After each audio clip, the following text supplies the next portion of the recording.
nigga, you fucking fight back.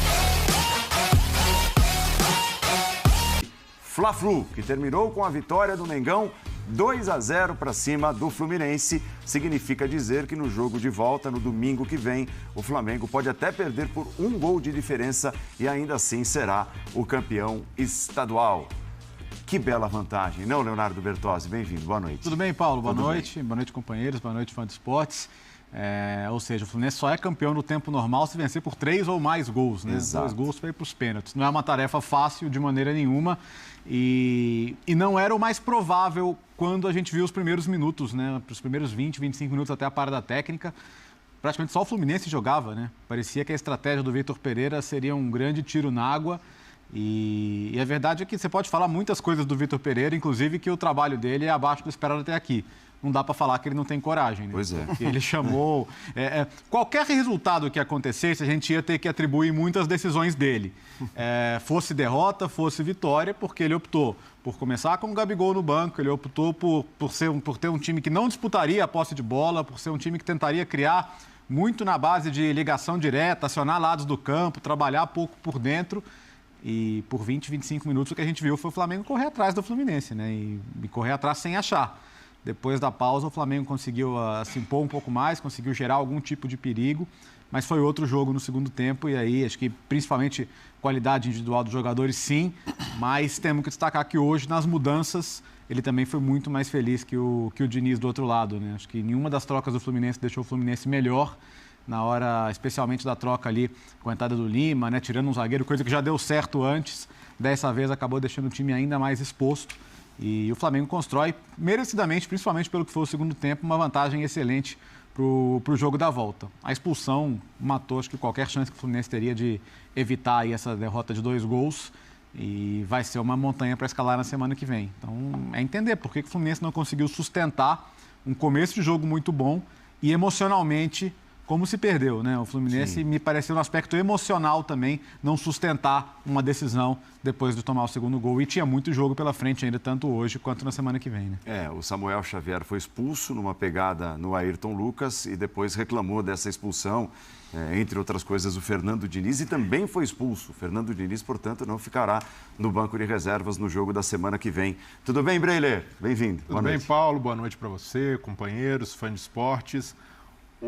Para o Fluminense, muito frustrante essa derrota. É a primeira vez que o Marcelo é relacionado nessa volta ao futebol brasileiro. Não havia muita expectativa sobre ele jogar. O Fernando Diniz já até tinha colocado panos quentes nessa chance do Marcelo em campo, mas já era um motivo de festa, de empolgação para o torcedor. Mas, por outro lado, o Flamengo encarou esse jogo com uma intensidade e com uma mobilização diferente. Desde o início, isso daí, se o Vitor Pereira avaliou que ele só poderia jogar 30, 40 minutos, não fazia sentido gastar, queimar o Gabigol logo no primeiro tempo. E aí ele opta por uma formação mais física, uma formação para puxar contra-ataque. Nos primeiros minutos, ele percebeu que não poderia só ficar esperando o Fluminense. Senão o Fluminense ia amassar e depois da parada técnica, o Flamengo tentou jogar um pouco mais, não só ficar esperando essa bola para Ayrton Lucas, para Cebolinha, para o Matheus França puxarem esse contra-ataque e a partir do momento que tem a vantagem no começo do segundo tempo, consegue administrar com a qualidade que tem. Então esse pode ser lembrado como um jogo, como um ponto de virada para o Vitor Pereira no Flamengo. Por aí, Jean. Boa noite. Tudo bem? Boa noite, Paulo. Boa noite, companheiros. Primeiro que assim, acho que foi um jogo em que os técnicos foram muito autorais, né? Ambos. Acho que o Vitor Pereira na escolha da formação inicial, e acho que começou o jogo, todo mundo já queria ouvir a entrevista do Vitor Pereira depois da partida para entender as explicações e as motivações das escolhas que ele fez. E não estou só falando da ausência do Gabigol, não, né? Ali o lado esquerdo com a dupla, né? Ayrton Lucas e Cebolinha, que acabou dando muito certo, é bom que se diga, né? Principalmente pelo Ayrton Lucas, né? Principalmente pelo Ayrton Lucas. É que eu acho que tem uma coisa também, acho que muito se falou, e sobretudo no começo do jogo, quando o Flamengo começa aqueles 5 minutos iniciais marcando muito alto, pressionando. Ele fez isso por causa da intensidade, para ter os caras que fazem esse trabalho. Só que aquela pressão inicial do Flamengo durou uns 5 minutos. Que é muito comum, que a gente vê demais também no futebol europeu, às vezes times até menores que jogam contra equipes maiores fora de casa, para surpreender, elas começam com uma marcação alta durante 5, 6 minutos. Foi o que o Flamengo fez e depois, eu acho que é o que você está falando, na hora que ele baixa as linhas e fica até com uma linha de 5 lá em vários momentos, aquilo ali é uma estratégia, né? Dois É uma motivos. estratégia. Eu acho que casa a estratégia com o jogo do adversário, que é do Flu te empurrar. Você sabe que a bola roda. E ele traz o Ganso sempre para os dois lados. O Ganso, o jogo gira em torno dele, nos lados. O Ganso fez muito isso, até colocou algumas bolas perigosíssimas. Ganso na saída de bola abre como lateral. Ele vem para buscar porque esse jogo gira em torno dele, pela qualidade que ele tem. Mas no segundo tempo tem 7 minutos que mudam tudo. Aos 20, entram Vidal no lugar de Thiago Maia, Gabigol no lugar do Cebolinha, Felipe Luiz no do Léo Pereira. Felipe Luiz vem jogar como o terceiro zagueiro, mas com uma subida na construção totalmente diferente. E o Flamengo não tinha experimentado. O time ganha isso. absurdamente em técnica. Né? Absurdo. E eu acho que teve a ver também com o cartão do Léo Pereira, tinha sido aquele lance anterior, tal, muita reclamação, vermelho, amarelo, tal. E já era um lado esquerdo com uma capacidade de produção ofensiva muito grande com o Ayrton Lucas e com o Cebolinha, né? Que é o Everton Ribeiro, no lugar do Matheus França. É um outro Flamengo, que aos 25 faz o segundo gol, 5 minutos depois, e aos 27 tem a expulsão do Samuel Xavier. E eu queria pedir para a nossa equipe colocar no ar um momento do jogo que explica essa guinada, essa virada do Flamengo. Depois das mudanças? Das mudanças, porque a posse era do Flu. E o segundo tempo é mais posse do Flamengo, mesmo antes da expulsão. A escalação inicial e a proposta de jogo do primeiro tempo desagradou muito. Muitos torcedores acreditam que isso não está no DNA, mas o Vitor Pereira, nesse momento, ele precisava ser pragmático. Ele não podia jogar com essa ideia, não, vamos abrir, jogar, fazer valer a parte técnica do Flamengo.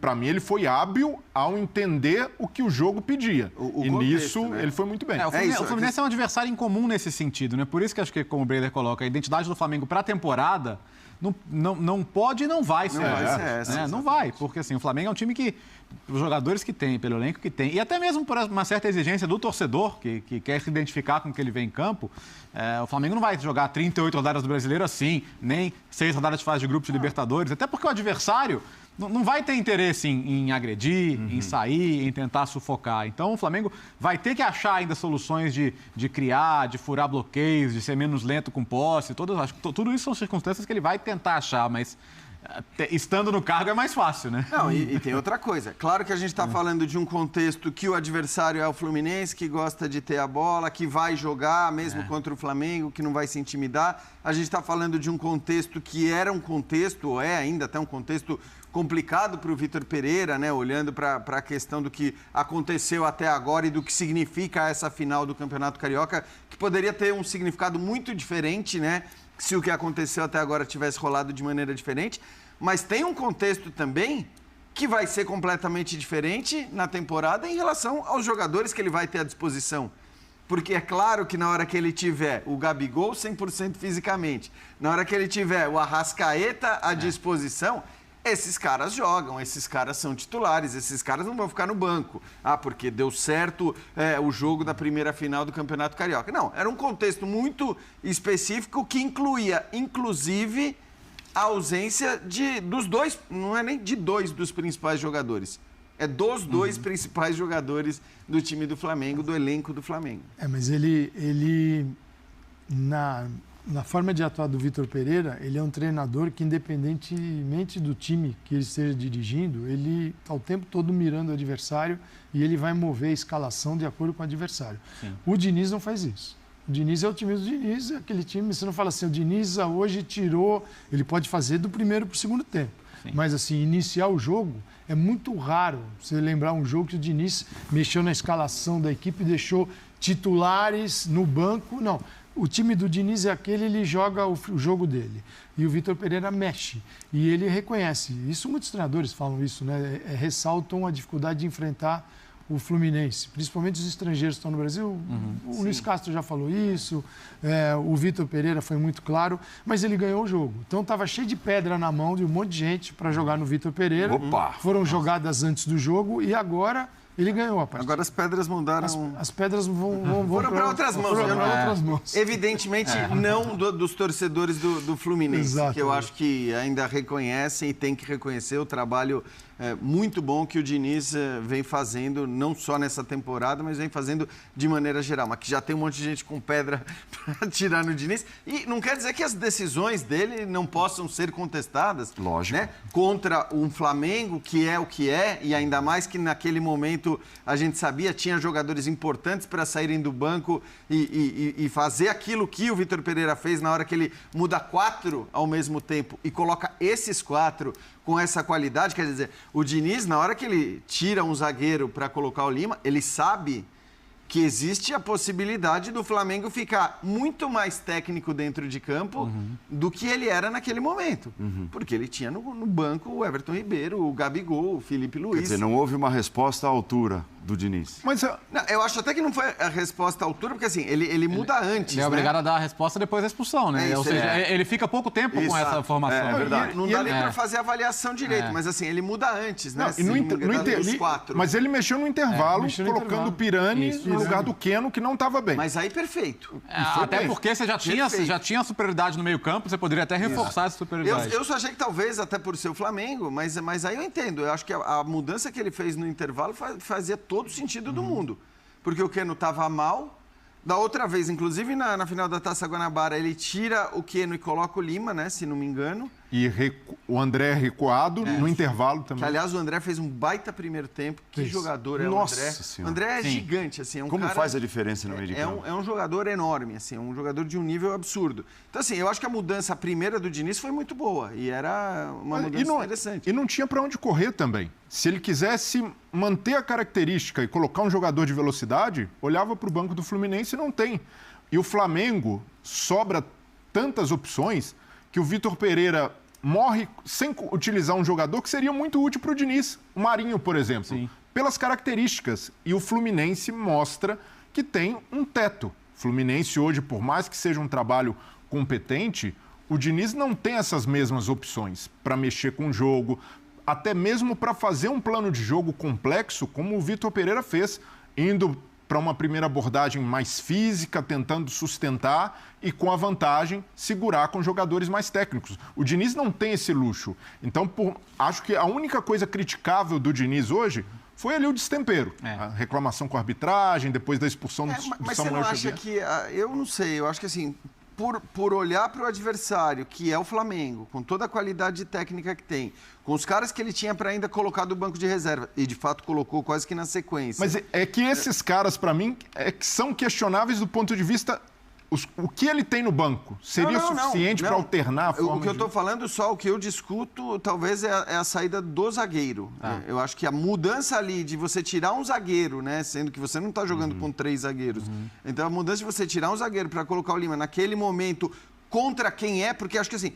E o Léo já falou, isso já deu certo em outras vezes. Não No pode... outro jogo mesmo deu certo. Ele não pode ser demonizado por isso. Não pode. Então, mas a questão é o Mas- tamanho, é o peso do adversário, né? A Isso, qualidade técnica exato. do adversário. E o risco que você corre. E talvez, a gente sabe... e talvez o fato, né, gente, de hoje ser o primeiro de 2 jogos, né? Então, por isso, você tem o jogo de Acho volta. que esse é o Isso. ponto principal. E você né? sabe do risco. E o Diniz, ele é, de fato, Sim. um técnico de correr riscos. Ninguém vai dizer que ele peca pela omissão, pela covardia. Você quer um atestado de qualidade do trabalho que eu acho discutível? A gente passou os últimos dias discutindo quem era o favorito. E se olhar elenco com elenco, como é que você ia discutir isso? Né? E muita gente chegou a dar o Fluminense como favorito para a final, porque... Analisando o que jogava. Analisando o que cada um estava jogando. É. Né? Mas aí tinha muito demérito também. Óbvio, né? não, sem É, dúvida. o Fluminense muito mais cara de time, méritos do Diniz, e o Flamengo muito mais pela qualidade individual e algo meio bagunçado é o que se via. O técnico que dirige o melhor elenco do Brasil pensou hoje primeiro em como neutralizar as Exatamente. virtudes do Fluminense e Então, depois é a humildade que em eu como falo. potencializar Porque o o seu seguinte, time. se ele tivesse à disposição o Arrascaeta, você acha que o Fluminense... Vou escalar um Flamengo aqui do jeito que o povo quer.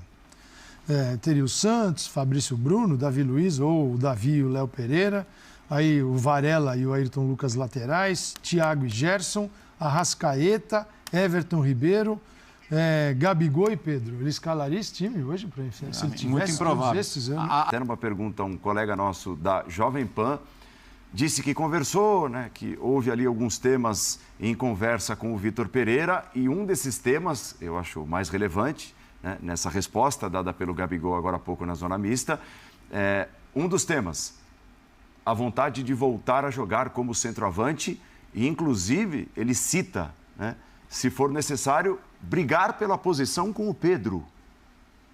Bastante relevante isso, né? Muito relevante a declaração. E você quer saber?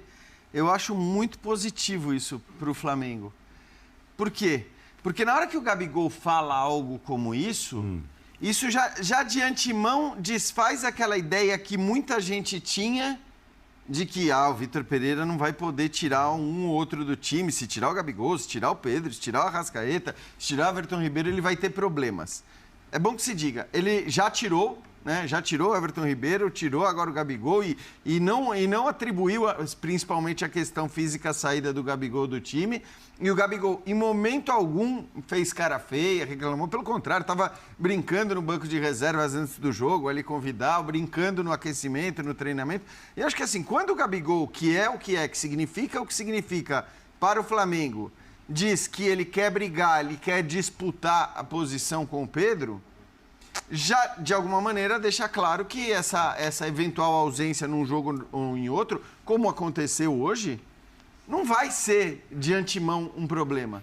Porque acho que a ideia que muita gente tinha era, até pegando o que o VP fez no Corinthians, de tirar os nomes maiores, que não se comparam aos nomes maiores do Flamengo, inclusive a história dos nomes maiores do Corinthians no clube não se compara à história desses caras que a gente está falando que eventualmente pode sair.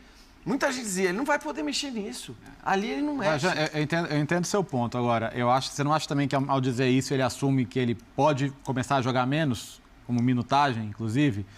Porque, assim, eu não consigo ver a volta do cenário anterior em que o Gabigol é o titular indiscutível. Sim. E o Pedro é o reserva. E o Pedro, todo mundo falou, que desperdício, o Pedro é a reserva do Flamengo e tal. Eu acho que esse ponto... Foi tão discutido isso. Muito. E a gente passou tempo... Eu acho que não se volta a esse ponto. Quer dizer, ele realmente acredita que vá se voltar a esse tempo em que o Pedro era simplesmente o reserva dele? Porque eu não vejo. Então, como é que ele vai lidar com isso? Ele tá legal, então? E outra, isso de fato foi conversado, porque... Eles não pareceram na mesma frequência, o Gabigol na zona mista e o que o VP falou agora. O VP tratou como uma coisa pontual do jogo de hoje e de administração até de uma condição física do Gabigol. Tudo bem. Né? Então, assim, eu quero entender se o Gabigol está preparado, então, para começar menos jogos, porque para mim é isso que implica. Então, mas é isso que eu estou dizendo. Eu acho que no momento em que ele diz isso, ele tem que estar preparado. Porque senão seria uma... Ou a expectativa dele é voltar a ser titular absoluto e que o Pedro vai ser reserva dele. Assim, senão seria uma hipocrisia. Você dizer, não, eu quero voltar a brigar pela posição. Senão ele diria o seguinte, eu quero voltar a ser titular como centroavante e quero o Pedro no banco. Claro que ele não vai falar isso. Mas assim, é que... Eu acho que não vai acontecer. Para mim, existe uma premissa que se você diz que quer voltar a brigar pela posição de centroavante com o Pedro, você sabe que você não vai ser centroavante em todos os jogos. E não precisa ser. E não dá para ser. Porque o Flamengo joga Libertadores, Copa do Brasil e Brasileiro, briga pelos 3 títulos indiscutivelmente, e eu acho que é bom para o Flamengo se essa ideia for incutida na cabeça dos seus principais jogadores. A ideia de que o Flamengo pode brigar por todos os títulos, mas para isso ele não vai ter o tal do quarteto em todas as partidas. Eles vão ter que se alternar, eles vão ter que revezar. E se o Gabigol, de antemão, diz que está disposto a brigar pela posição de centroavante, e hoje ele se mostrou, de fato, né? Acho que disposto a isso. Claro, eu entendo o que você está falando. Pode ser que não dure, né, 3, 4 jogos. Vamos ver na prática. Claro, vamos ver na funcionar. prática. Mas, de antemão, eu não acho que seja ruim para o Flamengo essa declaração do Gabigol. O que ele ouviu do Vitor Pereira e o que ele está deduzindo como futuro do Flamengo também. Ele jogador. Porque nenhum time no mundo vai abrir mão dos corredores laterais. Você pode usar de várias maneiras. O Vitor Pereira citou isso agora na entrevista. Ele pode usar laterais, ele pode jogar com linha de 3, ele pode ter laterais na linha de 4 normal, laterais que também atacam. E ele gosta pode muito, usar né, do jogo pelos lados. Atacantes. E isso sempre teve no ideal de jogo dele. O que é o ideal? Ele sempre disse.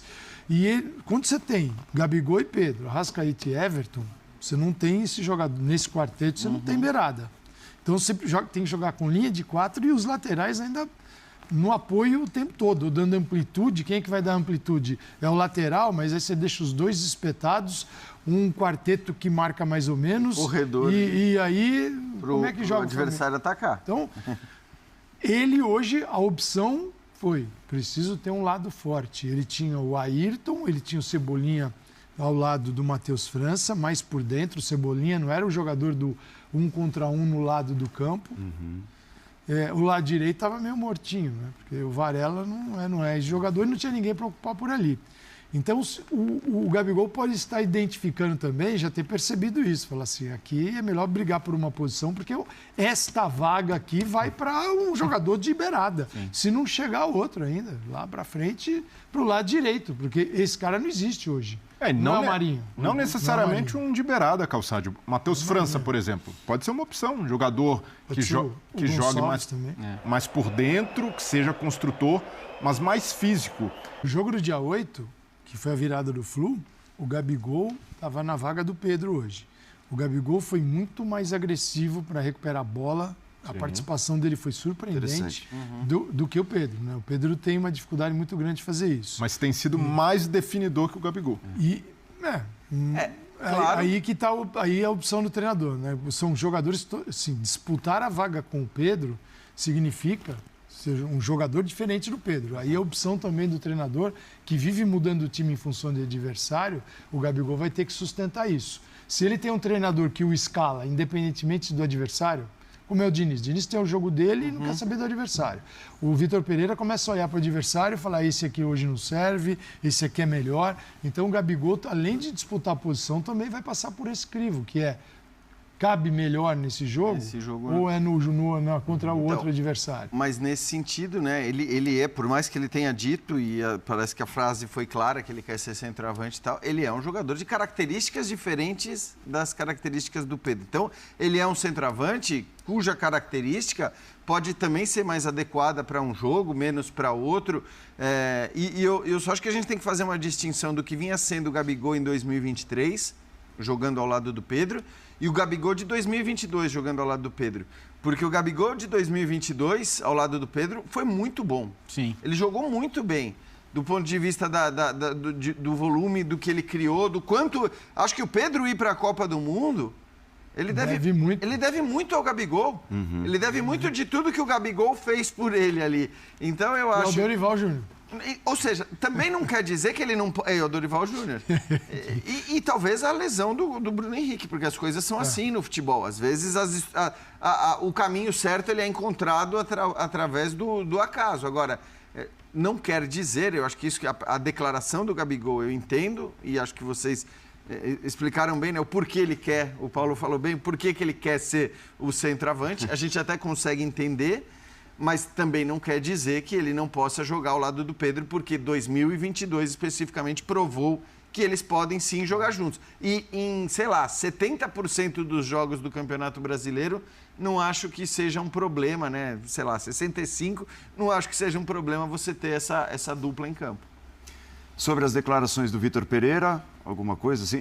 Parecia que ele estava vendo linha de passe, né? Assim, eu vou abraçar minhas crias aqui porque vocês são brilhantes.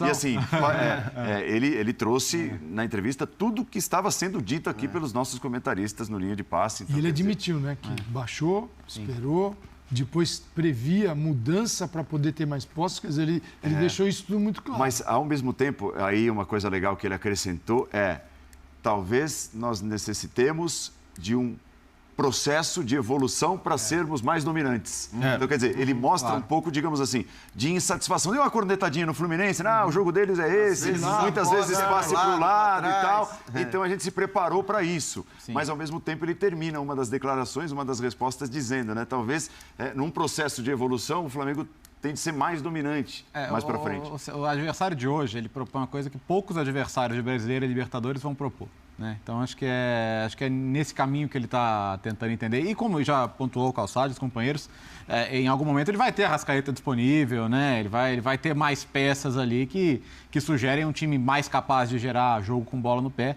que não era a preferência dele hoje, mas quando precisou também, o time segurou a bola um minuto.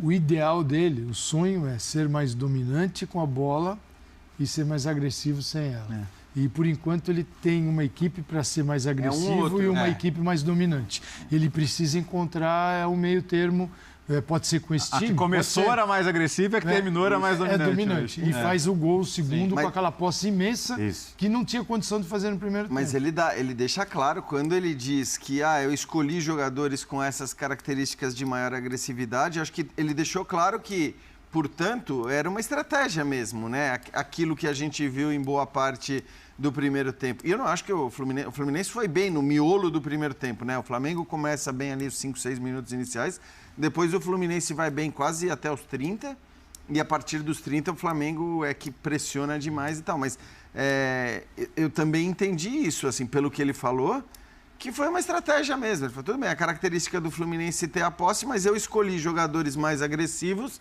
porque achei que assim poderia levar mais perigo contra o gol adversário. Então foi uma escolha mesmo, de repente, jogar, acho que você que falou, né, com mais humildade no começo, no primeiro tempo, principalmente. Uma coisa que talvez tenha faltado para essa proposta de jogo funcionar melhor, porque o Flamengo correu muitos riscos também. O Fluminense pressionou, criou oportunidades, foi o funcionamento de Gerson e Thiago Maia.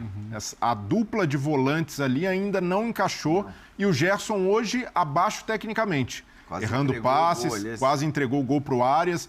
Então, o Gerson mais conectado ao jogo, o Gerson fazendo essa movimentação de forma mais natural, pode se encaixar bem nessa ideia de um Flamengo mais vertical, de um Flamengo mais físico.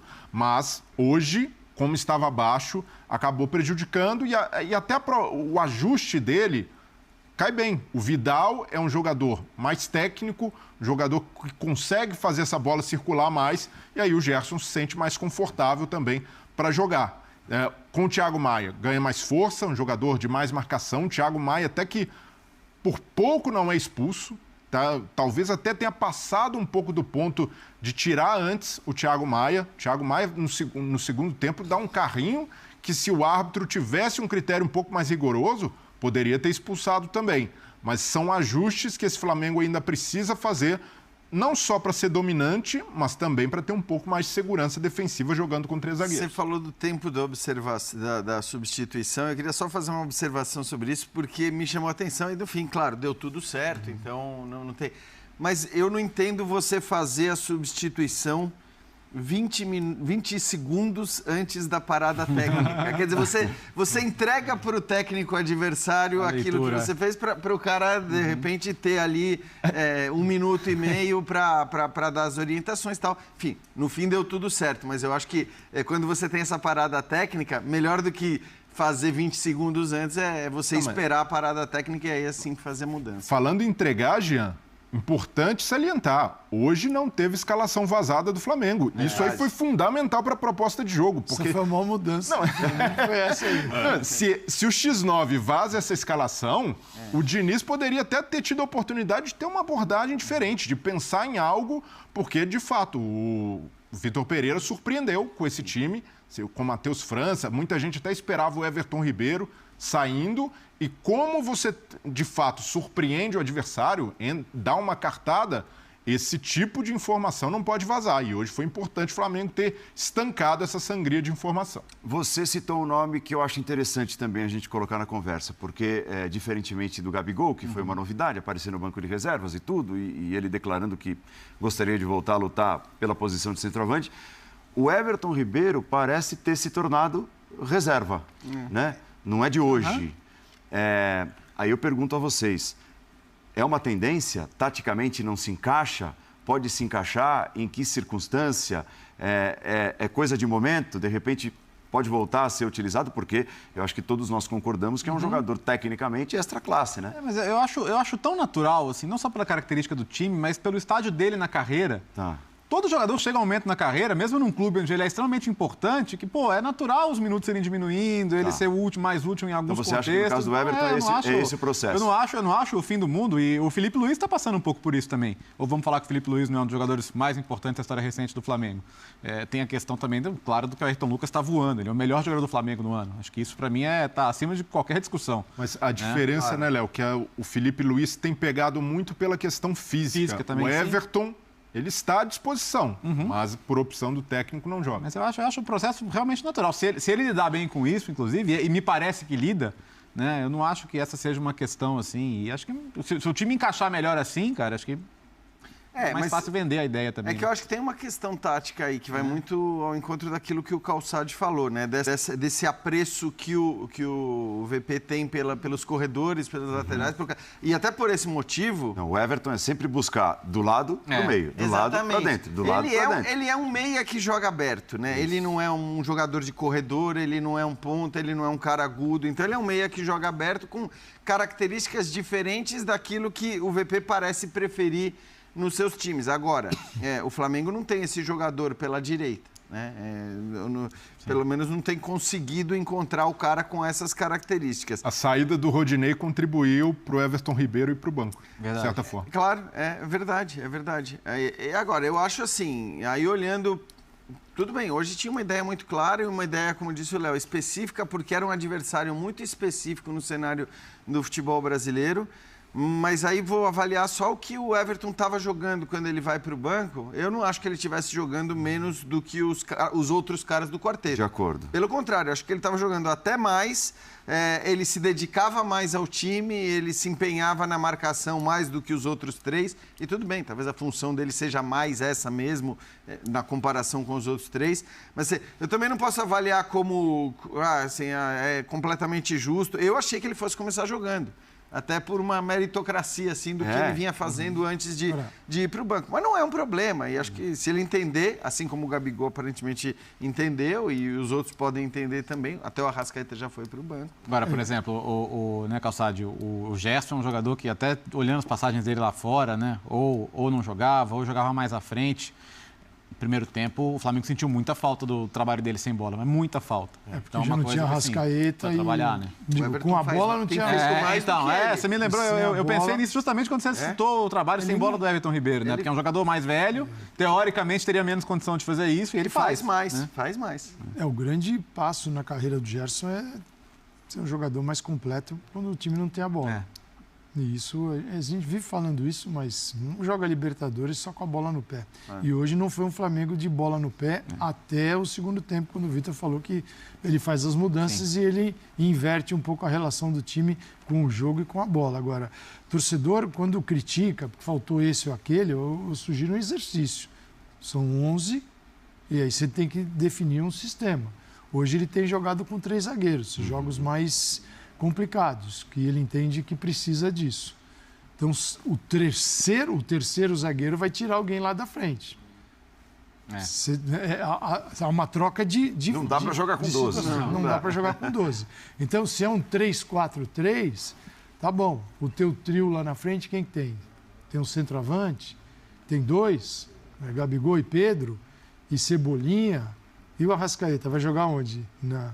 Em que lugar? Sim. No meio você vai jogar o Arrascaeta do lado esquerdo no meio de campo, na linha de 4? Você vai fazer ele virar segundo volante? Não vai, porque se você vai fechar com linha de 5 sem bola, e aí? Você vai ficar com 2 só no meio campo? Exatamente. Então até por isso, né, e acho que a primeira vez, né, que ele escalou os 3 zagueiros, que ele mudou e que a coisa não deu certo, agora eu nem me lembro qual jogo foi isso. Ele usou 3 contra o Fluminense, naquele jogo do dia 8. 3 zagueiros pela primeira vez? Del Valle. Foi Del Valle. Exato. E eu lembro e ele teve ausências forçadas ali também. E me lembro até de ter pensado naquele jogo que, assim, cara, se as coisas dessem certo para ele, com a ausência dos medalhões, de boa parte dos medalhões, isso ia ser muito positivo, porque de alguma maneira ia permitir ao Vitor Pereira, quando necessário, de acordo com o adversário, ter um time mais seguro, ter um time com as características que ele até prefere do ponto de vista tático, né, em detrimento, claro, da qualidade técnica. E eu acho que, no fim das contas, essa vitória de hoje, ela é muito disso. Ela é uma vitória que o Flamengo consegue contra um time que vinha dificultando demais a sua vida, e essa vitória acontece com uma escalação surpreendente, sem Arrascaeta, por motivos físicos, sem Gabigol, sem Everton Ribeiro. Então, do quarteto segunda geração, só o Pedro em campo. E acho que isso é positivo para o Flamengo, talvez para incutir também na cabeça das pessoas essa ideia de que, cara, não precisa ter os melhores tecnicamente em campo em todo o jogo, porque isso, do ponto de vista tático, te cobra um preço. E só para lembrar que é algo que a gente já falava no Linha lá atrás, era um Flamengo para disputar esses confrontos de valendo taça no início do ano, que coincidiam com a chegada do Vitor Pereira, Então era Mundial de Clubes, Supercopa, Copa Sul-Americana. Não dava para mexer tanto inicialmente, e eu acreditava num Flamengo diferente depois desses jogos. E eu acho que começa a surgir um Flamengo que a gente vai ver bem diferente no Brasileirão, Libertadores, porque assim, o que é característica de Libertadores? São equipes tecnicamente inferiores ao Flamengo, mas taticamente às vezes superiores a qualquer time brasileiro, tirando o Palmeiras, que acho mais rico taticamente, porque com uma oferta menor de qualidade dentro de campo, o empenho tático. O empenho tático ele tem que ser de 120%. Isso você encontra na América do Sul em todos os níveis. Claro que quando você faz isso com qualidade de jogador, tudo cresce. Então é um Flamengo que vai competir. Olha, esse modelo aqui é um modelo, pode ser mais dominante com a bola, sem a bola esse estilo. Quer dizer, encontrar um modelo que reúna essas duas possibilidades muito claras. Pode ser que a gente tenha um Flamengo que não é o do Jorge Jesus, que já ficou lá para trás, não é o do Dorival, e é o do Vitor Pereira, mudando jogadores e começando a deixar a gente no banco. Porque a gente fala às vezes de um time de 2019 e é 2023. Né? So will you fucking fight back?